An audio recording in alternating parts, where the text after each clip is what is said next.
예배에 나오신 성도님들을 환영합니다. 이제 마음을 다하여 주님께 예배로 나가겠습니다.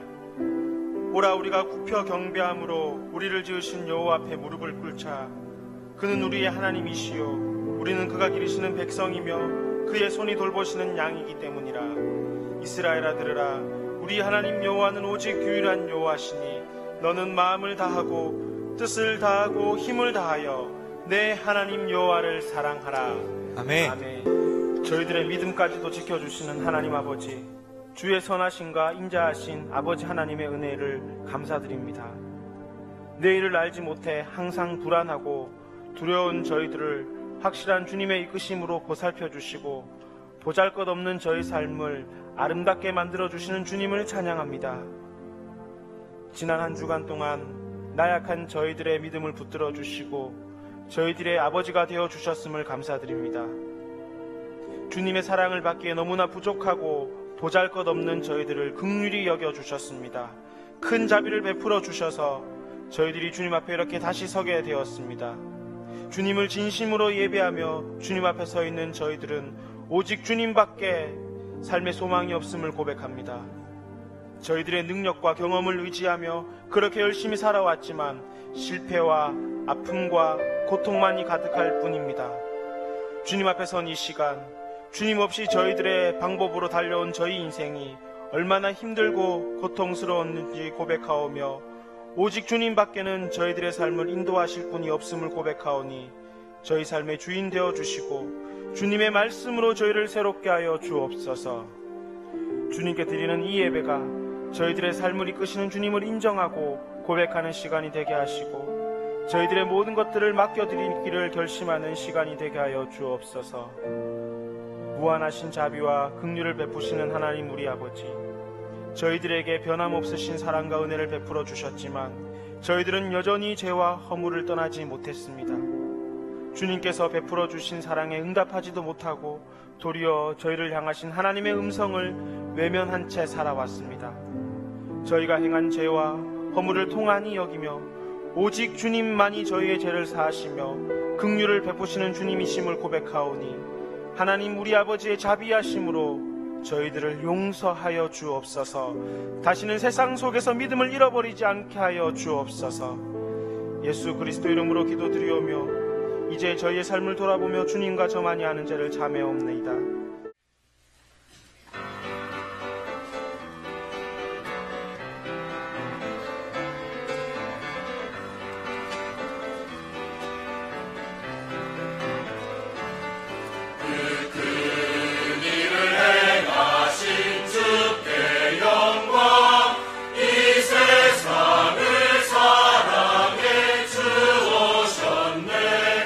우리 죄를 위하여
하나님의 말씀을 함께 보겠습니다. 고린도전서 13장 13절입니다.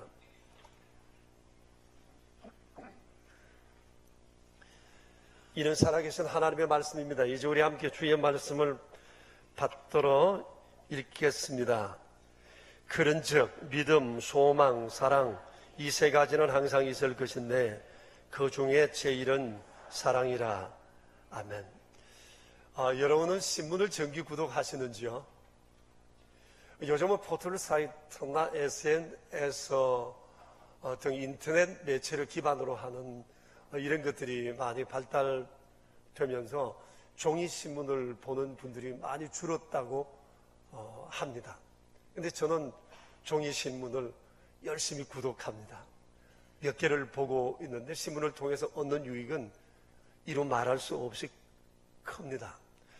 월요일부터 토요일까지 발간되는 신문 중에서도 가장 볼만한 거리가 많은 것이 토요판입니다. 제가 보는 신문은 토요일이 되면 정말로 다양한 섹션들이 꾸며지게 됩니다. 거기는 문화, 사회, 체육, 내용, 음식, 여행, 놀이, 그리고 책, 삶의 다양한 생각지도 못하는 기사와 정보들이 굉장히 많이 담겨 있어요. 그리고 특별히 인물 탐구라고 해서 몇몇 인물들을 아주 집중적으로 이렇게 소개해주는 그런 것도 있습니다. 제가 가장 즐겨보는 단은 바로 그 부분인데요. 그 인물 포커스한 그 란을 볼 것 같으면 그가 유명하든지 무명하든지 상관없이 그들이 얼마나 삶을 진지하고 치열하게 살아왔는지 그 글을 읽으면 막 가슴이 뛰는 것을 느끼게 됩니다. 그것을 볼 때마다 제 마음속에 또 생각되는 것은 이런 분들이 계시기 때문에 우리 대한민국을 만만히 볼 수 없겠다는 생각이 들고 퍽 자랑스럽습니다. 또 뿐만 아니라 옛 어른들이 늘 말씀해 오시는 것처럼 자원이 변변찮은 우리나라가 내세울 건 사람밖에 없다. 그런 얘기를 다시 한번 떠올리게 되기도 합니다. 얼마 전에는 김하중 장로님에 관한 취재 기사가 실렸습니다. 신문 전면 2쪽 분량에 가득 실렸는데 굉장히 감동적이었어요. 저와 아내와 함께 읽었던 얘기들을 나누면서 정말 우리 한국 기독교에 이런 분이 있다고 하는 것에 대한 자부심이 제 안에 생겼더랬습니다. 우리는 누구나 마음에 꿈이 있습니다. 나도 또 다른 사람들에게 영향을 끼치는 영향력 있는 사람이 되고 싶다라고 하는 소망들입니다. 커밍햄이라고 하는 사람이 오래전에 쓴 글을 읽어보았는데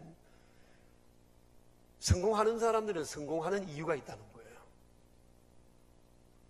이분은 사회학자인데 특별히 사람이 어떻게 성공할 수 있는가에 관해서 많은 연구를 했던 분입니다. 그분이 성공 요소로 얘기한 4가지 요소 중에 첫 번째가 IQ입니다. 여러분 사실 지능이라고 하는 것은 인간의 모든 활동에 있어서 가장 기본적인 것이라는 것을 우리는 잘 알고 있습니다. 근데 IQ가 높은 사람 그 순서대로 반드시 성공하느냐 그런 것은 아닌 것 같습니다. 퍽 다행스러운 일이라 생각합니다. 2주 전에 한 3주 전쯤 됐네요. 이런 연구 발표를 봤습니다. 지금까지 세계 그 노벨상을 받은 사람들의 IQ를 통계 평균 내어보았더니 얼마쯤 될 것 같아요? 110이 조금 못 된답니다. 그들 중에 천재나 수재형의 IQ를 가진 사람은 썩 많지 않았습니다. 그런 면에서 퍽 위로를 받았습니다. 돌아보면 우리 중에도 IQ만으로 본다면 노벨상을 받을 수준에 근접해 있는 분들이 상당히 많다고 생각이 되어집니다.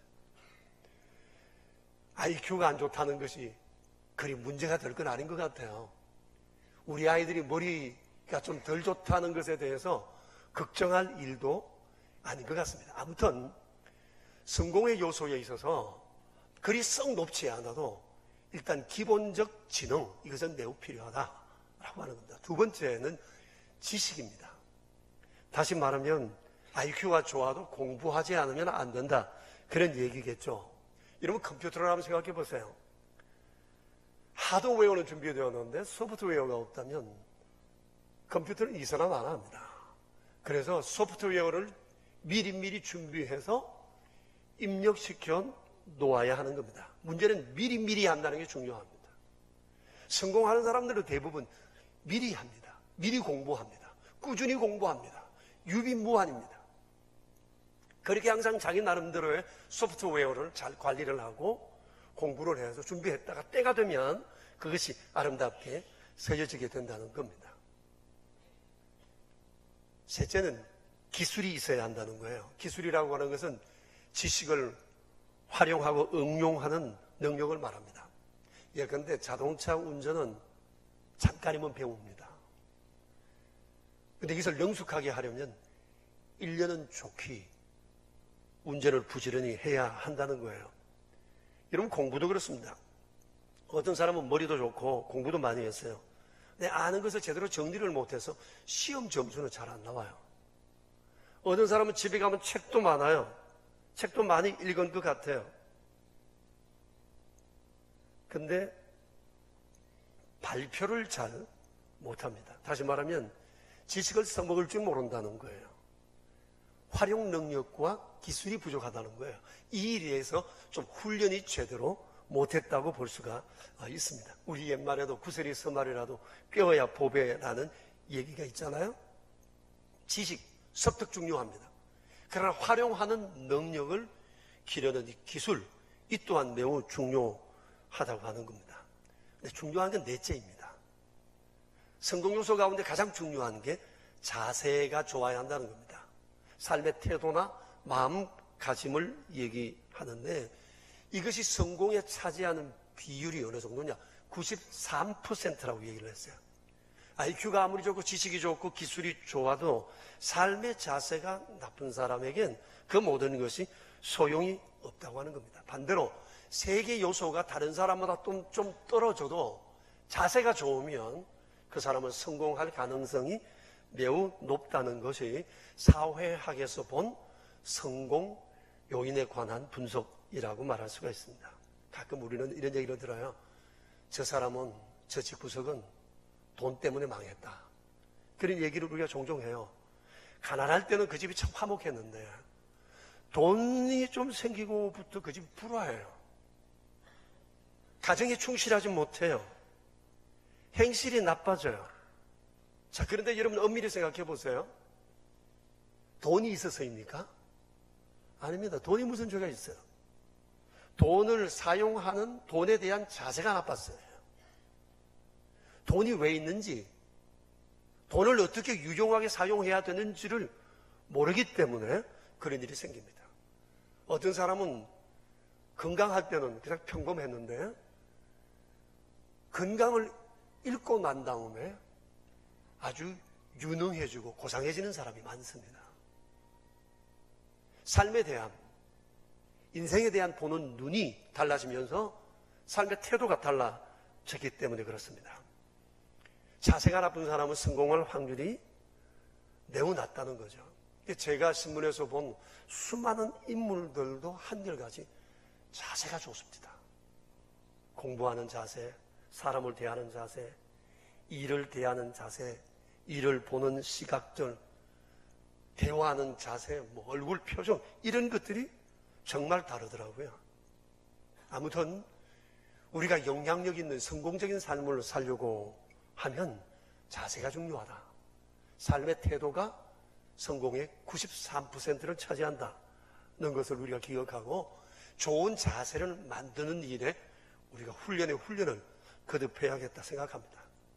만일 그것이 하나님 앞이라면, 하나님을 대하는 것이라면 더 많이 신경 쓰고 노력해야 될 것입니다. 여러분, 신앙생활을 잘하기 위해서도 좋은 태도가 필요합니다.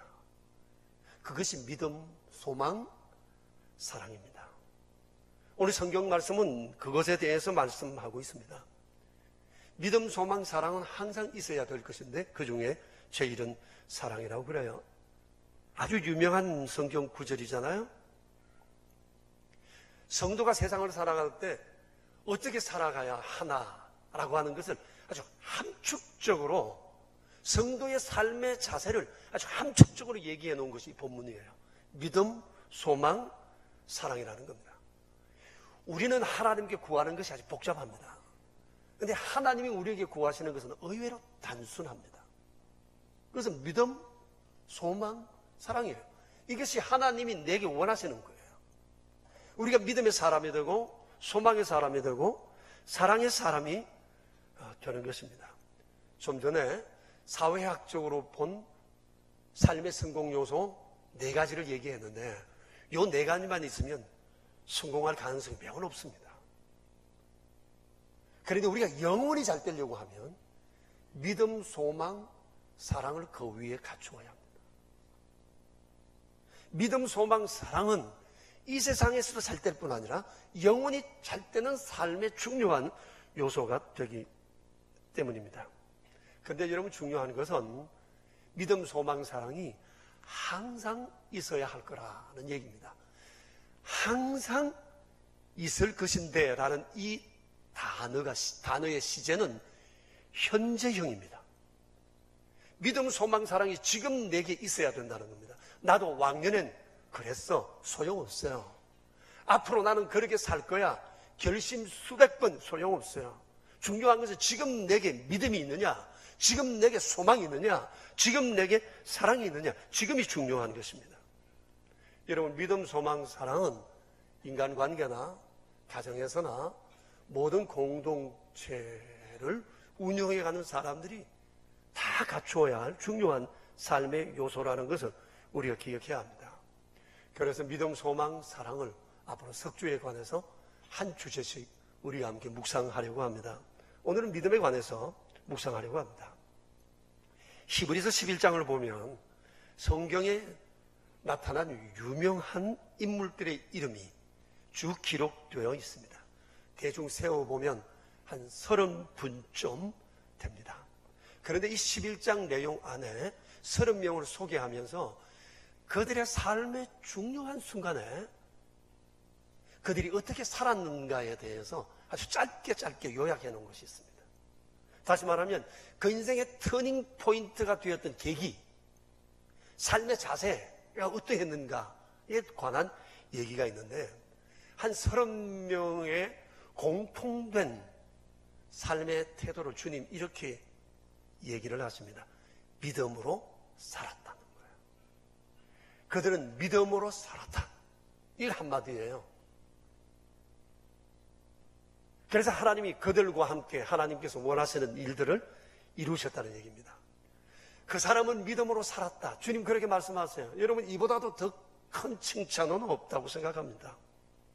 우리가 사람들로부터 이런 얘기를 들을 수 있다면 얼마나 좋을까 싶어요. 또 자식들이 부모님을 회상할 때 다른 것보다도 우리 부모님 믿음이 참 좋으셨다. 이보다도 더 큰 유산은 없다고 생각합니다.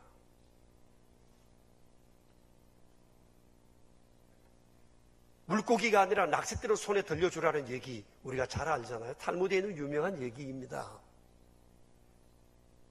자식들에게 유산을 남겨준다, 이것저것 준다, 그거 그리 길게 가지 못합니다. 중요한 건 믿음이에요. 영원한 거거든요.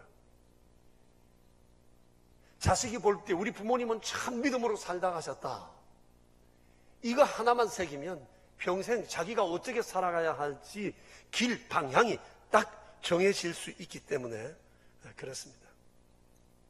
그래서 오늘 그 히브리서 11장 6절에 보면 믿음에 관해서 이렇게 얘기하세요. 믿음이 없이는 하나님을 기쁘시게 못한다. 믿음이 없이는 하나님을 기쁘시게 못하는데 하나님께 나아가는 사람을 반드시 하나님이 계시다는 것을 믿어야 하고, 또 하나님은 자기를 찾는 자들에게 상 주신다는 사실을 믿어야 한다 그랬어요. 믿음이 없이는 그랬습니다. 여러분, 정말 우리가 잘 되려고 하면, 하나님을 잘 믿으려고 하면, 하나님께로부터 칭찬받으려고 하면 믿음이 우리에게 있어야 합니다. 자, 그러면 믿음이 뭐죠? 믿음이 뭐예요? 지난 2월 8일 주일에 제가 믿음에 관한 정의를 해드렸는데 여러분 기억하시겠어요? 잊어버린 줄 알고 제가 또 말씀을 드립니다. 여러분, 믿음이 뭐죠? 믿음이란 하나님께서 약속하신 것을 반드시 이루신다는 것을 확신하는 것. 그게 믿음이에요. 자, 같이 한번 얘기해 볼까요? 믿음이란?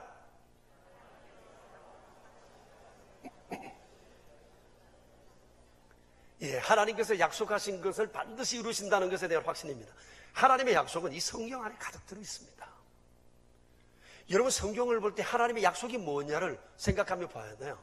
성경을 보는 아주 효과적인 방법이 있습니다. 성경을 펼치면 성경에서 항상 이런 5가지 기준을 가지고 보셔야 합니다. 첫째, 나를 향한 약속이 무엇인가? 둘째, 하나님의 명령은 무엇인가? 셋째, 나의 죄는 무엇인가? 죄에 대한 지적은 뭘 하시나? 넷째, 성부, 성자, 성령 하나님에 대해서 어떻게 말씀하고 계시나? 다섯째, 이제 나는 어떻게 살아야 하나? 요 5개 기준을 가지고 성경을 보셔야 돼요. 제일 중요한 것은 나를 향한 약속입니다. 나를 향한 하나님의 약속이 무엇인가?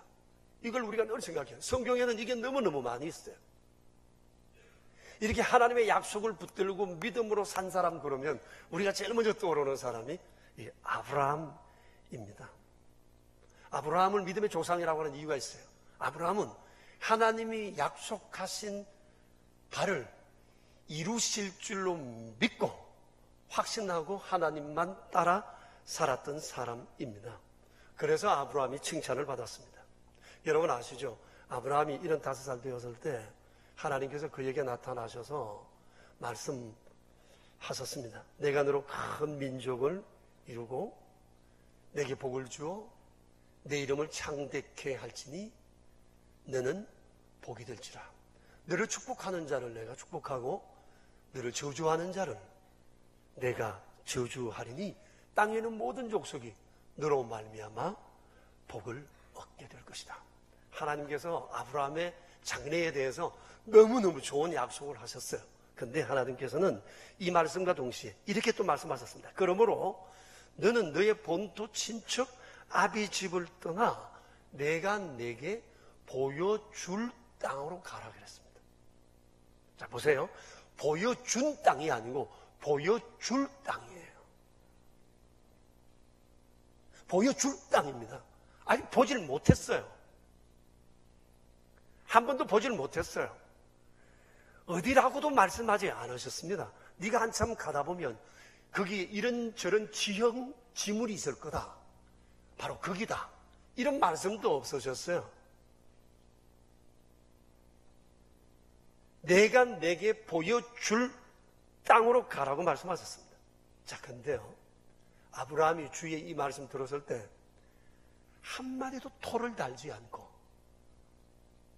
무조건 주의 말씀을 두고 떠났습니다. 이리저리 묻지를 않았습니다. 그리고 한참 가다가 어느 곳에서 멈춰섰는데 주님 말씀이 여기다 그러는 거예요. 하나님은 아브라함을 그렇게 믿음 훈련시키셨어요.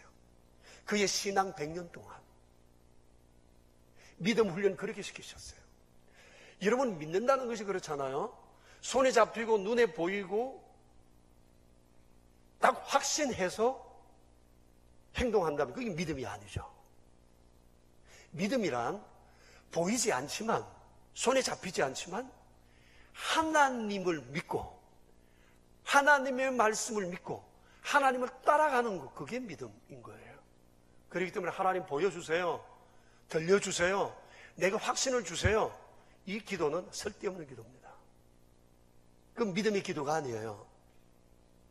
그렇게 하면 제가 열심히 할게요, 그런 조건은 없어요. 하나님은 그렇게 우리를 훈련시키지 않았어요. 하나님의 믿음 훈련은 보여준 땅이 아니라 보여줄 땅이에요. 그래서 아브라함은 하나님의 약속이 이렇게 이루어지는구나 하는 것을 경험적으로 체득해 갔다고 하는 겁니다. 믿음이라고 하는 것은 삶의 주도권이 하나님의 손에 있음을 알아야 돼요. 아는 것이에요. 나는 몰라도 괜찮아요. 난 몰라요. 내 미래도 몰라요. 내가 어떻게 될지도 몰라요.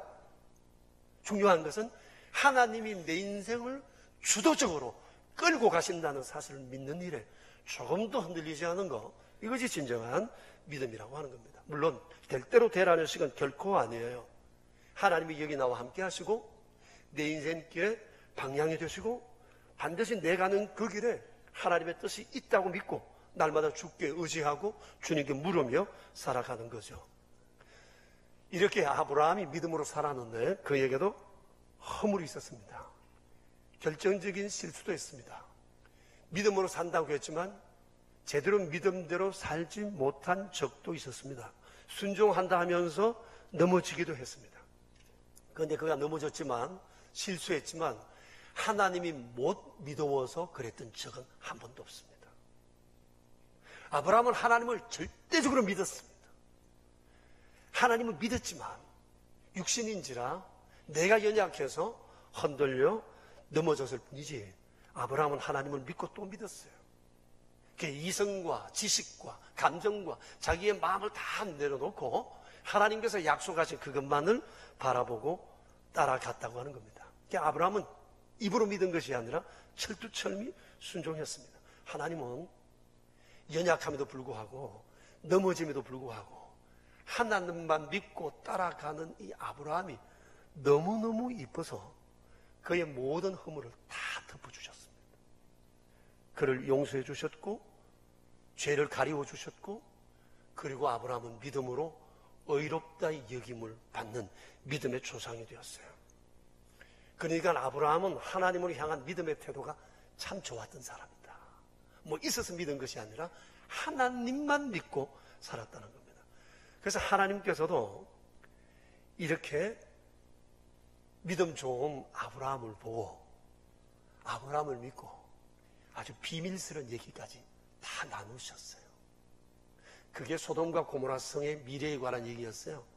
하나님께서는 아브라함에게 그 얘기를 나누어 주셨습니다. 그래서 야고보서 2장 23절에 보면 성경은 아브라함을 하나님의 벗이라고 그랬습니다. 벗. 벗이 뭐예요? 친하고 가깝고 진정한 벗은 허물이 없고 모든 비밀도 나누는 것이 벗이잖아요. 성경은 아브라함이 하나님과 벗이었다. 그렇게 말씀을 하고 있습니다. 얼마나 부러운 얘기인지 몰라요. 하나님과 벗이다. 굉장히 밀착된 관계라는 거죠. 아주 가까운 관계라고 하는 겁니다. 여러분, 우리가 신앙생활을 하지만 정말 하나님의 벗처럼 하나님의 벗이 되어 이렇게 밀착되어 살아가는 사람도 있고 정말 그 거리감이 너무너무 먼 사람도 있을 거예요. 아브라함은 하나님의 벗이었어요. 허물이 없었다는 얘기가 아닙니다. 완전한 삶을 살았다는 얘기가 아니에요. 믿었기 때문에 하나님은 그에게 비밀을 얘기하실 만큼 그를 하나님의 벗으로 삼으셨다고 하는 얘기입니다. 정말 행복했을 것 같아요. 미국 오페라계의 할버트라고 하는 유명한 분이 계시답니다. 그분에 관한 얘기를 아주 오래전에 읽었었는데 이분이 어느 날 일을 마치고 집에 들어가는데 6살 된 자기 아들이 친구들을 데리고 와서 거실에서 놀고 있더랍니다. 그래서 아이들이 재미있게 노니까 이제 거실을 거쳐서 자기 서재에 들어갔는데 서재에서 본의 아니게 아이들이 놀면서 하는 얘기를 엿듣게 됐습니다. 아이들이 모여서 이런저런 얘기를 하다가 이제 자기 아빠 자랑을 막 하는 겁니다. 그러면서 한 아이가 그럽니다. 우리 아빠는 시장님 잘 아신다. 또 한 아이가 우리 아빠는 주지사님하고 아주 친하셔. 근데 자기 아들은 뭐라고 얘기 하나 들어봤더만 우리 아빠는 하나님하고 친해. 그러더라는 겁니다. 이 얘기를 듣고 막 가슴이 푹 퍼져서 거실문을 닫고 하나님 앞에 막 엉엉 울었다는 얘기예요. 우리 아빠는 하나님하고 친하다. 다른 교육이 필요 없습니다. 그거면 됐습니다. 그거면 끝이잖아요. 아들이 보는 우리 아빠 하나님하고 친하다. 아마 제가 보기에는 이 할머니라는 분도 분명히 믿음의 사람이었다는 생각이 듭니다. 여러분, 하나님께서 우리에게 원하시는 것은 복잡하지 않습니다. 단순합니다. 믿음입니다. 우리의 믿음입니다. 하나님만 믿고, 다른 거 안 보여도 하나님만 믿고 하나님을 따르는 것. 비록 허물이고 실수가 있어도 끝까지 죽기 살기로 주만 따르는 거. 하나님, 이런 사람을 좋아하시고 원하신다고 하는 겁니다. 그런데 우리 모두도 하나님의 약속을 믿고 따르고 싶어요. 그런데 왜 못 따르느냐?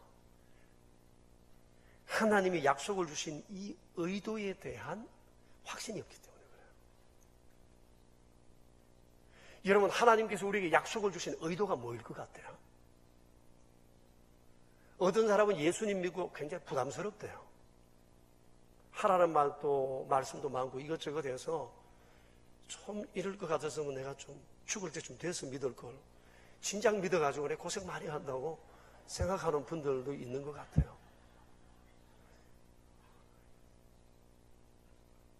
이거 하나님의 의도를 몰라서 그래요. 여러분, 하나님께서 우리에게 주신 이 약속의 의도가 뭐죠? 그 의도가 뭔가 하면 하나님은 어찌하든지 우리가 잘 되기를 원하신다. 그래서 우리에게 좋은 것을 주고 싶어 하신다는 거예요. 여러분 생각해 봐요. 자식을 향한 부모의 마음은 일구월심 하나입니다. 내 자식 잘 되는 겁니다. 내 자식 잘 되는 것을 위해서는 부모는 욕먹어도 괜찮아. 배고파도 괜찮아. 나는 못 입어도 괜찮아. 내 자식만 잘 된다면 뭐든지 할 수 있는 게 부모예요. 그게 부모입니다. 부모된 여러분 그렇지 않아요? 이게 우리를 향하신 하나님의 마음입니다. 하나님은 이 사랑의 원조예요, 원조.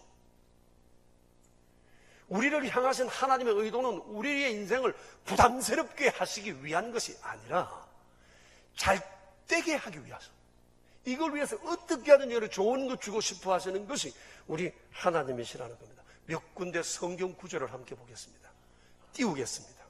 여러분 함께 읽으십시다. 예레미야서 29장 11절 말씀입니다. 같이 읽을까요? 여호와의 말씀이니라 너희를 향한 나의 생각을 내가 아나니. 좀 천천히 좀 읽어, 천천히. 그래 빨리 읽어야 기억이 나겠어. 다시 한번 천천히. 여호와의 말씀이니라 너희를 향한 나의 생각을 내가 아나니 평안이요 재앙이 아니니라 너희에게 미래와 희망을 주는 것이니라. 이게 하나님 마음이세요. 또 한 곳을 읽겠습니다. 읽을까요?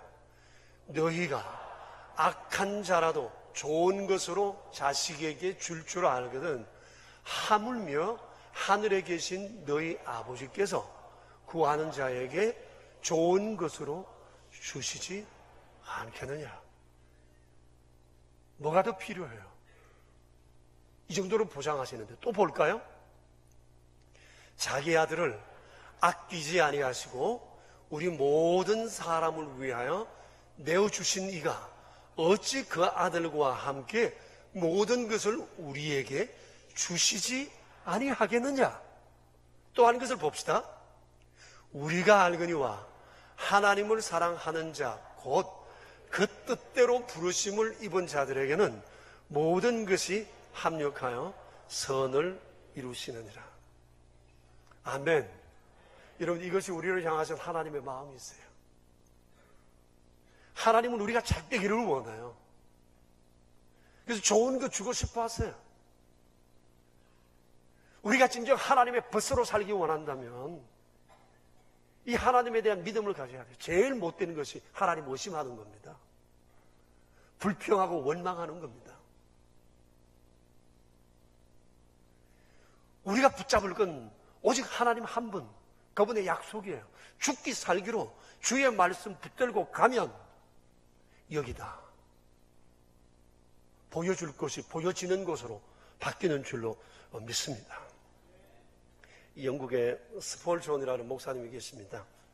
탁월한 영성을 지니신 분이셨고 영국 교회 부흥과 세계 교회의 부흥을 주도하신 아주 뛰어난 분이셨는데 스폴존 목사님이 어느 날 자기 교회 농장을 방문하는 일이 있었답니다. 그런데 건물 꼭대기에 바람개비가 돌아가고 있는 것을 봤어요. 여러분, 유럽의 집들은 풍향계, 바람개비, 그게 있는 것을 우리가 잘 알잖아요. 그림을 통해서도 많이 봤습니다만은. 그런데 그게 바람을 따라 이렇게 계속 움직이며 방향을 바꾸고 돌아가는데 그 맨 뒤에 보니까 하나님은 사랑이시라 는 성경 구절이 적혀 있었습니다. 그걸 보는 순간 스폴존 목사님 기분이 아주 언짢았습니다. 그래서 교우를 불러서 얘기를 했어요. 형제님, 어떻게 저렇게 귀한 하나님의 말씀을 저 바람개비 뒤에다가 붙여둔 거요? 하나님께서 저 바람개비처럼 변덕스럽다는 말이요? 책망하듯 얘기를 했는데 그때 그 교우가 이렇게 얘기하더랍니다. 그게 아닙니다. 바람이 어떤 방향에서 불든지 다 하나님의 사랑이시라는 그런 뜻입니다. 살아가는 동안 제 인생의 바람이 어디서 어떻게 불어올지 모르지만 저는 그 모든 것이 하나님의 사랑이라고 생각합니다. 그래서 어느 쪽에서 바람이 불어오든 그 바람을 향하여 내가 꼿꼿이 마주 서 있으면 하나님의 사랑을 경험하게 된다고 나는 믿고 있습니다. 이 얘기를 듣고 스폴존 목사님이 큰 깨달음을 가지셨다고 하는 것을 보았습니다. 여러분, 우리 역시 마찬가지입니다. 이 사실을 잊지 말아야 합니다. 인생의 바람은 어디에서든지 내가 원치 않은 수많은 인생의 바람이 불어옵니다. 그러나 우리가 한 가지 알아야 될 것은 하나님은 여전히 사랑이시다는 이 사실을 우리가 결코 잊어서는 안 된다고 하는 것입니다. 여러분, 지금 힘들고 어려운 삶에 부딪혀서 많은 고민 속에 사시는 분들 계시리라고 생각합니다. 그러나 여러분 아셔야 합니다.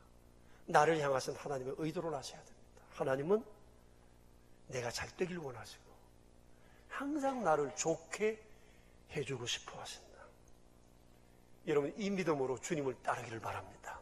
이 믿음이 하나님과 나를 맺어주는 끈이 된다는 사실을 아셔야 돼요. 여러분, 인생을 살아감에 있어서 삶의 자세는 너무너무 중요합니다. 사회학적인, 성공적인 이런 삶의 요소도 필요하지만 우리가 영원히 잘 되려고 하면 하나님 앞에서는 믿음, 소망, 사랑 이 세 자세를 우리가 견고해야 합니다. 그럴 때 우리의 삶은 반드시 승리하게 될 줄 믿습니다. 우리 함께 기도하겠습니다. 여러분, 한번 자신을 돌아봅시다. 지금까지 어떻게 살아오셨는지요? 힘들고 어렵지만 하나님은 여전히 나를 사랑하시고 나를 잘 되길 원하시고 좋게 해주고 싶어 하신다는 것에 대해서 믿으셔야 돼요. 이거 안 믿으면 모든 거 다 흔들려요. 이 믿음이 우리에게 필요해요. 그게 아브라함의 믿음이었고 성경에 나오는 모든 위인들의 믿음이었어요. 아브라함 실수 많았잖아요. 결정적 실수를 한 사람이지만 믿음이 있었기 때문에 하나님 다 덮어주셨어요. 벗이라 부르셨어요. 여러분, 걱정하지 맙시다. 하나님이 우리 아버지시잖아요.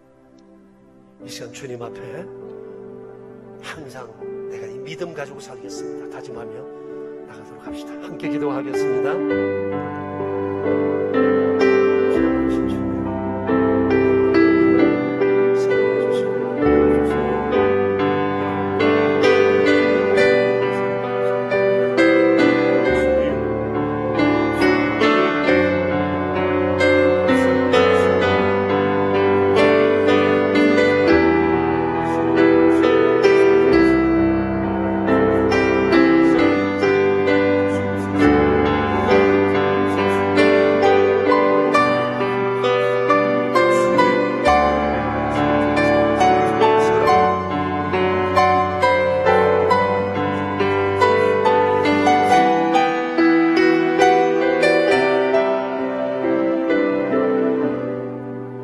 거룩하신 하나님 우리 아버지, 우리에게 항상 있어야 할 것, 그 중에서 믿음에 관해 저에게 말씀해 주신 것 감사합니다.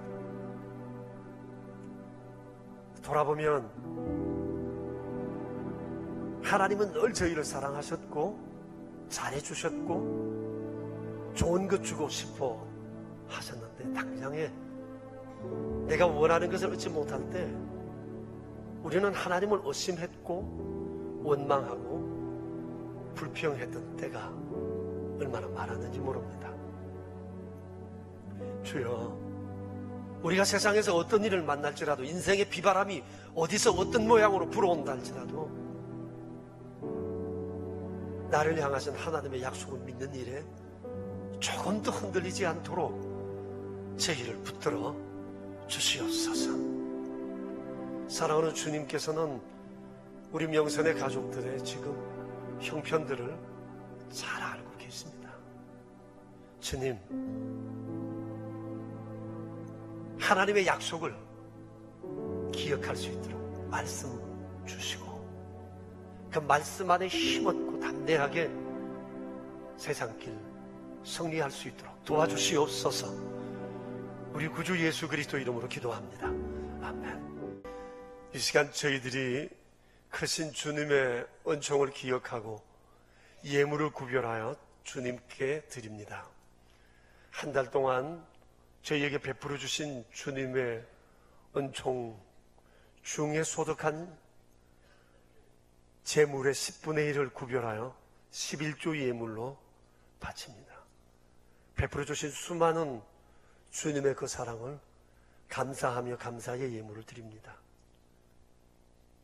또 주정 헌금과 이웃을 향한 오른손 헌금과 완달라 선교 헌금과 사랑의 식탁과 장학 헌금을 구별하여 주님께 드리는 손길도 있습니다. 존귀하신 아버지, 거룩하신 아버지의 사랑이 날마다 이렇게 아름답게 믿음으로도 물질로도 고백되게 도와주시고, 이 물질이 서여지는 곳마다 살아계신 하나님의 영광이 더욱 크게 드러날 수 있도록 인도해 주옵소서.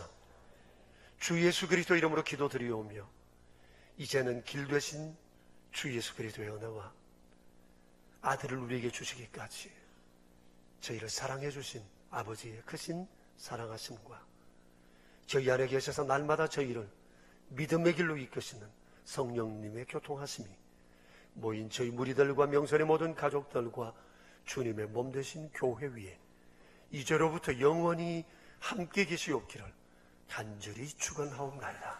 아멘.